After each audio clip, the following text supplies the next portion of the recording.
जय हिंद। इससे पहले की वीडियो में हम आपको आईपीसी और सीआरपीसी की धाराओं के बारे में समझा दिए थे, एफआईआर और जीरो एफआईआर बता दिए थे और बता दिए कि चार्जशीट दायर करने के बाद जब मामला कोर्ट में चला जाता है, ट्रायल हो रहा होता है, तो उस दौरान आपको जेल में भेज दिया जाता है अगर अपराध बड़ा है तब। अब जेल में समझते हैं कि खाना कितने टाइम दिए जाते हैं और कितने खाना दिए जाते हैं। क्या आप बाहर से जेल के अंदर खाना ले जा सकते हैं? और क्या उम्र कैद 14 साल की होती है और जेल में एक दिन 24 घंटे का न होकर क्या 12 घंटे का होता है? और फांसी की सजा सुनाते दौरान जज कलम क्यों तोड़ देता है? और फांसी से पहले कौन कौन सी ऐसी इच्छाएं हैं जिसे आखिरी ख्वाहिश समझ के पूरी की जा सकती है? देखिए, जो जेल होता है वो राज्य सरकार के अधीन काम करता है और जेल की जो पुलिस होती है वो नॉर्मल पुलिस से अलग होती है। ये इसका प्रशासन पूरी तरह इस जेल प्रशासन के अंदर होता है। इसमें बहुत कम पुलिस वाले होते हैं, जो ज्यादा मिलेंगे आपको बाहर ही। अंदर पुलिस वाले बहुत कम मिलते हैं। अंदर का जितना काम होता है वो कैदी ही करते हैं। कैदी जब शुरू में जाते हैं तो उन्हें नंबर नहीं दिया जाता है। हाँ, जब उनकी सजा मुकर्रर कर दी जाती है, ज्यादा दिन की सजा है, तब उन्हें नंबरदार बना दिया जाता है। ऐसे आप जाइएगा 10 दिन 14 दिन के लिए तो नंबर नहीं बनाएगा, ऐसे ही छोड़ देगा। यही कपड़ा पे छोड़ देता है, कपड़ा भी नहीं देगा आपको अलग से। लेकिन हाँ, अगर ट्रायल लंबा चलने वाला आपका तब आपको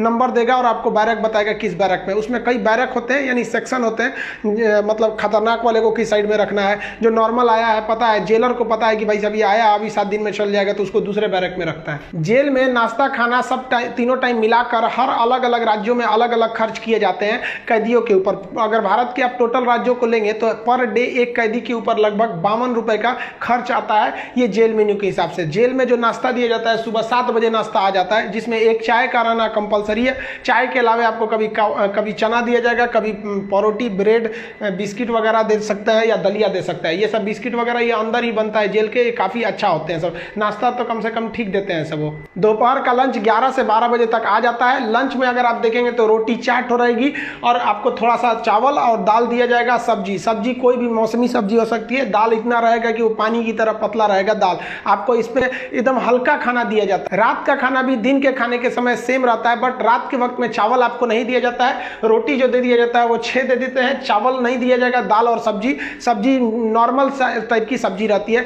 जिससे खा के आप बीमार न पड़े। रात का खाना जो है ना वो शाम 5 बजे रेडी हो जाता है। आपका मन उसी टाइम खाइए या रात 9 बजे खाइए, उससे मतलब नहीं है, वो वहीं दे देगा। रात में खाइएगा तो आपको कोई गर्म करके देने वाला नहीं है, क्योंकि कैदी ही इस खाने को बनाए रहते हैं। इस खाने को जानबूझ के इतना हल्का रखा जाता है, तेल नमक मसाला मतलब एसिडिक चीज नहीं रखा जाता है, मतलब एकदम सादा दिया जाता है ताकि आप बीमार ना पड़े। क्योंकि जेल के अंदर जो हॉस्पिटल होता है बहुत नॉर्मल होता है, थोड़ी बड़ी चीज का इलाज हो सकता है। जेल के अंदर तो कई बार ऐसा होता है कैदियों को खाना सूट कर जाता है, आते हैं दुबला पतला मोटा के चले जाते हैं कई सौ कैदी यहाँ से। देखिए, जेल के अंदर उसका अपना कैंटीन भी होता है, जहां से आप अपने जरूरत की चीजों को खरीद सकते हैं। जैसे मान लीजिए किसी को एक्स्ट्रा खाना खरीदना है तो वो एक्स्ट्रा ले सकता है। उसे लिखवाना पड़ेगा कि भाई जेलर साहब से कि भैया हमको इतना में पेट नहीं भर रहा, हमको 12 को रोटी दीजिए, तो उसको दे देगा, खाना एक्स्ट्रा दे सकता है। आप चाहते हैं कि बाहर से मंगवा दे, घर से खाना मंगा दे, तो इसके लिए भी लिखवा के मंगाना पड़ेगा। लेकिन ये क्या होता है कि आपको बार बार अलाउ नहीं किया जाएगा। खाना आएगा तो वो भी चेक किया जाता है, बार बार अलाउ नहीं करेगा। हाँ, लेकिन घर से जो मिलने उलने जाते हैं लोग, अचार सलाद उलाद का सामान दे देते हैं, क्योंकि आपको जब चटनी अचार ये सब वहां पे नहीं मिलता है। वहां जब जाइएगा तो आपको बर्तन वर्तन खरीदना पड़ेगा, प्लास्टिक के चम्मच वगैरह रहते हैं सब, नहीं तो ऐसे दे देगा स्टील का तो घोप घाप देगा सब अपने में, सब वहाँ छाटले पहुँचता है सब। वहाँ की कैंटीन से आप खरीद सकते हैं, आपके पास पैसे रहने चाहिए और आपकी फैमिली से भी जो सामान आता है आप उस सामान को रख सकते हैं। देखिए, जब आप जेल में जाते हैं तो जेन्युइन आप कुछ पैसे लेके जाते हैं, और अगर लंबे दिन तक रह गए तो जो आपसे मिलने जाता है वो भी पैसे आपको दे देता है। लेकिन इस पैसे का मिसयूज हो सकता है। जो आपसे सीनियर कैदी हैं सब ना, जो मरखा टाइप का छीन लेंगे सब पैसा। तो इसको बचने के लिए क्या किया गया है कि जो जेल है, जेल का अपनी करेंसी होती है। ये भारत सरकार वाला रुपया आरबीआई वाला नहीं चलता है, वहाँ कूपन चलता है। ये कूपन जो होते हैं, आपके पैसे को कूपन में बदल दिया जाता है, तो आपकी करेंसी कूपन में बदल दी जाएगी और आप मैक्सिमम 2000 रुपए का ही कूपन रख सकते हैं। वो कूपन आपको 2 रुपए का मिलेगा, 5 रुपया, 10 रुपया, 20 रुपए का, इसी टाइप का कूपन मिलेगा। ये आपको दिया जाएगा। अब इस पे ना एक विशेष कोड किया जाता है कि भाई आप ही के नंबर का ये रहेगा, आप ही के नाम का, तो दूसरा कोई इसको चला नहीं सकता है कैंटीन में ले जाकर। इसलिए इससे आप आराम से बच सकते हैं। ये रखेगा तो कोई भी चला सकता है। अब 2000 से ज्यादा आप नहीं रख सकते हैं कैश। अगर कैश पकड़ा गया तो जब्त कर लिया जाता है और आपकी सजा भी बढ़ा दी जाती है। हालांकि बहुत से पहुंचने जो जान पहचान वाले कैदी होते हैं सब सीनियर, बहुत व्यवहार बना लेते हैं सब, अंदर बहुत सारी सुविधाएं ले लेते हैं सब। मोबाइल अलाउ नहीं है, फिर भी अंदर मोबाइल मिल जाता है। जेल में आप जाके मिल भी सकते हैं, आप परिजन है तो भी मिल सकते हैं, आप उसके मान लीजिए दोस्त यार कुछ भी आप जाके मिल सकते हैं। मिलने के लिए आपको 2-3 चीजें चाहिए। आपको पहले उस कैदी का नाम पता होना चाहिए, पिता का नाम और किस जेल नंबर में है। इसके लिए आप ऑनलाइन फॉर्म भर देंगे तो आपको नंबर वेट नहीं करना पड़ेगा। नहीं तो वहां जाइएगा तो ऑफलाइन में 15 रुपया का पर्ची कटाइएगा तो 3-3 घंटा तो पहले आप ही को लाइन में खड़ा कर देगा, तब आपको मिलाएगा। आप ऐसे बाहर खड़े रहेंगे, अंदर कैदियों का ही एक कमरा होता है, अंदर से उसमें घुसा दिया जाता है, वो अंदर रहते हैं, आप बाहर रहते हैं। यहाँ आप बात कर सकते हैं, यहाँ सीसीटीवी रिकॉर्डिंग वगैरह नहीं होता है। यहाँ आप सामान भी दे सकते हैं, बाहर के जो सिपाही खड़े रहते हैं कि अंदर जाके उस कैदी को दे दीजिएगा। ये सामान चेक करेंगे, अच्छा ठीक ठाक रहेगा तो दे देंगे, अगर इलीगल रहेगा तो ये लोग नहीं देते हैं और आपकी सजा को बढ़ा देते हैं। तो आप मिल सकते हैं। मिलने का टाइम 10 बजे से 3 बजे तक होता है। उसके 3 बजे के बाद जाएंगे तो मिलने नहीं देगा, 10 बजे से पहले जाएंगे तो नहीं मिलने देगा। आप वहां जाए कि अगर किसी से मिलने जाते हैं, देखिए कई बार ऐसा भी होता है कि फर्जी एफआईआर में किसी को फंसा दिया जाता है। वो भी बता देंगे कि फर्जी एफआईआर होता है तो कैसे आपके नाम को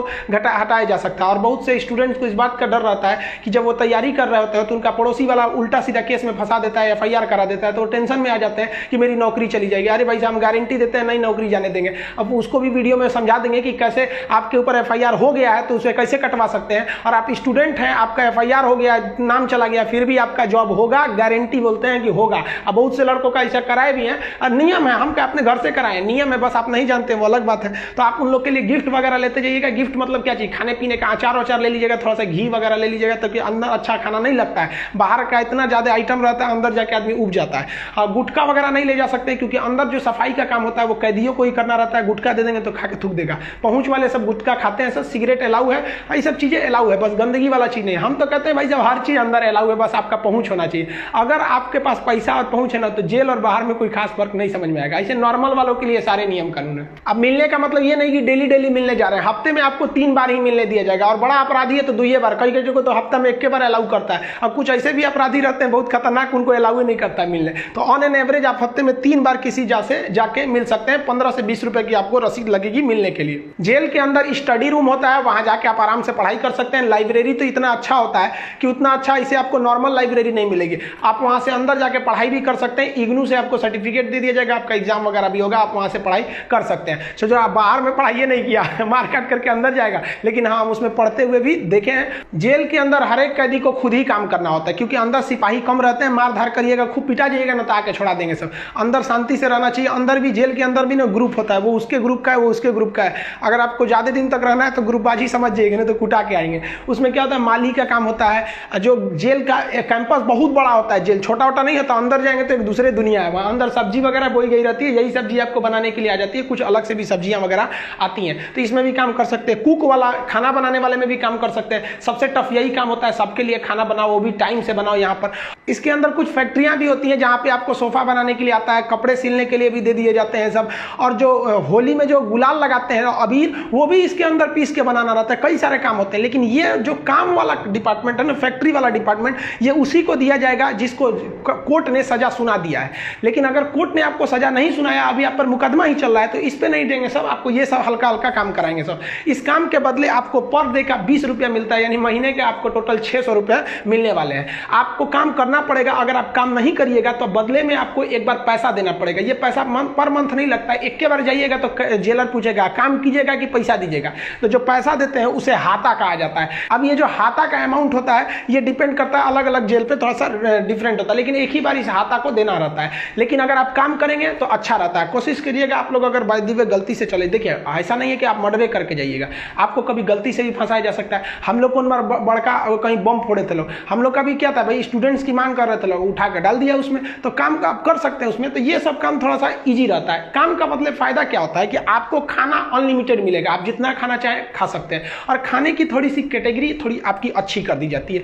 अगर आप काम नहीं कीजिएगा तो आपको खाना गिन के मिलेगा, 4 रोटी 6 रोटी, इससे ज्यादा नहीं मिलेगा, चाहिए तो लिखवाइए वगैरह। तो काम करने वालों को कुछ अच्छा फैसिलिटी दी जाती है। देखिए कई लोग को लगता है कि जेल में ना जो एक दिन होता है वो 12 घंटे का होता है, ऐसा नहीं है। पहले अंग्रेजों के समय होता होगा ये, लेकिन अभी के समय में जो जेल का कानून है वो एक, जैसे आपके लिए 24 घंटे का एक दिन होता है वैसे जेल में भी होता है। अब कुछ लोग कहते हैं किसी को 10 साल की सजा हुई तो 5 साल में आ जाएगा, ऐसा फिल्मों में भी होता था पहले का ही तब। लेकिन अभी के समय में अगर आपको 10 साल की सजा हुई तो 10 साल बाद निकलेंगे, यानी आपके लिए भी दिन जो है वो 24 घंटे का ही है। और दूसरा कुछ लोग को लगता है कि उम्र कैद में आदमी 14 साल में छूट जाता है। देखिए उम्र कैद का मतलब होता है कि आपको जिंदगी भर जेल रहना है, आजीवन कारावास रहना है। ये 14 सासाल की बात क्या है कि जज ने अगर आपको सुना दिया कि आपको उम्र कैद की सजा है, तो संविधान में लिखा गया है कि अनुच्छेद 72 के तहत तथा अनुच्छेद 161 के तहत, अनुच्छेद 72 के तहत राष्ट्रपति और 161 के तहत राज्यपाल आपकी सजा को माफ कर सकते हैं। तो ये जो 14 साल का थ्रेशोल्ड बनाया गया है कि राज्यपाल और राष्ट्रपति जो है ये उम्र कैद को 14 साल से पहले नहीं माफ कर सकते हैं। तो बहुत से ऐसे लोग होते हैं जो 14 साल जेल बिता देते हैं ना, तो ऐसा कहा जाता है कि 14 साल तक किसी को समाज से अलग कर दीजिएगा तो नॉर्मल व्यक्ति जो छोटा मोटा गुंडा है उसका बाकी सबसे संपर्क टूट जाता है तो उसे माफ कर दिया जाता है। तो जनरली 14 साल में छूट जाते हैं। वो छूटते नहीं है बल्कि राष्ट्रपति या राज्यपाल माफ कर देते हैं कि चलो यार गलती, बहुत बार तो अपराध आवेश में आके हो जाता है, लेकिन ऐसा नहीं है कि सबको छोड़ देता है। कुछ कुछ एकदम शातिर अपराधी होते हैं, उन्हें नहीं छोड़ा जाता है। तो ये 14 साल मिनिमम है कि आपको इतना रहना ही है, इसके बाद राष्ट्रपति या राज्यपाल माफ करेंगे तब समझिएगा। अब एक चीज देखेंगे कि जब जज जो होता है जब फांसी की सजा सुनाता है तो दो चीजें इस पे ध्यान दीजिएगा। फांसी की सजा सुनाने के बाद वो स्याही को, कलम को तोड़ देता है। वो इस बात का संकेत है कि अब हम आपके ये जो फांसी की सजा सुना दिए हैं ना, हम जज होने के बावजूद भी अब इसमें कुछ बदलाव नहीं कर सकते, यानी ये कलम अब मेरी किसी काम की नहीं रहेगी, क्योंकि हम ये कलम रहने के बावजूद आपकी सजा में अब कुछ चेंजिंग नहीं कर सकते। इसलिए जज को बड़ा सोच समझ के फांसी की सजा सुनानी पड़ती है और तोड़ देता है। ये तोड़ने की प्रक्रिया एक संकेत है, ऐसा नहीं है कि उसमें तो दूसरा कलम से नहीं लिख देगा, ये केवल एक दिखाने के लिए संकेत होता है। कैसे दुल्हा जाता है तो एक परछावना होता है उसका, वैसे एक तरह से समझिए तो ये। और इस पे लिखा जाता है टू हैंग टिल डेथ, लटकाओ तब तक जब तक मर न जाए, क्योंकि इतिहास में एक बार घटना हुई थी, एक जज साहब ने फैसला सुना दिया था कि इस अपराधी को फांसी पर लटका दिया जाए। अब जब उसे लटकाया गया तो कहा जाता है कि वकील जो था वहां पे ऑब्जेक्शन कर दिया कि लटका दिए, अब हटा दीजिए, क्योंकि आपने ये कहा है कि लटकाया जाए तब तक जब तक ये मर न जाए। अब तो लटकाने का फैसला दिया था, फांसी पर लटक गया, आप जल्दी उतारिए। इस तरह की एक कई सारे पहले के मिथ हैं। अब इसके 100% सत्यता की हम गारंटी नहीं लेते हैं, क्योंकि ऐसी कहानियां बहुत हैं। तो वो लिख देता है कि हैंग टिल डेथ, तब तक लटकाइए जब तक ससुरा मर नहीं जाता है। तो फांसी की जब सजा दी जाती है तो जल्लाद जब सजा दे देता है तो वहां एक मजिस्ट्रेट रहते हैं, एक डॉक्टर रहता है और जेल सुपरिटेंडेंट रहता है। फांसी पे लटके ही रहिएगा, डॉक्टर चेक करेगा, ससुरा अभी बचल है, छोड़ दो, अभी 10 मिनट और छोड़ दो। तब तक डॉक्टर नहीं कह देता, जब तक कि मर नहीं गए तब तक आपको लटके ले रह जाएगा। फांसी जो है वो अक्सर मॉर्निंग में ही दी जाती है, क्योंकि जेल प्रशासन के ऊपर सबसे बड़ी जिम्मेदारी फांसी की होती है। वो सुबह सुबह इसे निपटा देना चाहता है, और सुबह के समय जनता मीडिया भी उतने ज्यादा एक्टिव नहीं होती है। खैर ये सेकेंडरी वजह होता है। फांसी घर में जब कैदी को लाया जाता है तो जल्लाद इस कैदी का चेहरा नहीं देख पाता है, क्योंकि पुलिस पहले ही उसके चेहरे को काले कपड़े से ढक देते हैं। जल्लाद जो होता है उसे काले कपड़े में पहना के फिर फांसी पर लटकाता है। इसे कपड़े ढकने का एक और रीजन है कि जब फांसी लगाई जाती है, किसी को फांसी दिया जाता है, तो उसके आंख वगैरह काफी मतलब तड़पता है, तो एक होता है ना कि थोड़ा सा खराब लगेगा उस वजह से। तो यहाँ पर जो जल्लाद होता है इसे पहले ही, इसको फांसी लगाने से पहले इसे कपड़ा ढक के इसको लटका दिया जाता है। लटकाने से पहले इसे जब फांसी देना होता है तो उससे पहले इसे पूछी जाती है आखिरी ख्वाहिश। यहाँ वो अपने पसंद का खाना खाने को कह सकता है, अपने रिश्तेदारों से मिल सकता है, या कोई धार्मिक ग्रंथ कह सकता है कि हम उसको पढ़ना चाहते हैं। इससे ज्यादा उसकी कोई ख्वाहिश नहीं पूरी की जाएगी। ऐसा नहीं कहेगा कि हमको मर्सिडीज में घुमा दीजिए, ये मरने वाला होता है, इसकी ख्वाहिश क्या बची रहती है। इन सबको तो अपने तबीयत खराब हो जाता है। जब इसके कपड़े में जल्लाद जब फांसी देने जाता है तो इसके कान में कहता है कि मुझे तुम माफ करना, मतलब ये हमारी ये तो मजबूरी थी, भगवान के लिए मुझे माफ कर दो, या अल्लाह के लिए मुझे माफ कर दो, तुम्हें अपने भगवान का वास्ता, जिस धर्म का ये अपराधी है। क्योंकि भाई इसमें कैद ये जो जल्लाद का इसका क्या दिक्कत है, इसको तो जज ने जो आदेश दिया वो इसको पालन करना है। फांसी के बाद इसके जो बॉडी होती है वो पोस्टमार्टम के लिए भेज दिया जाता है।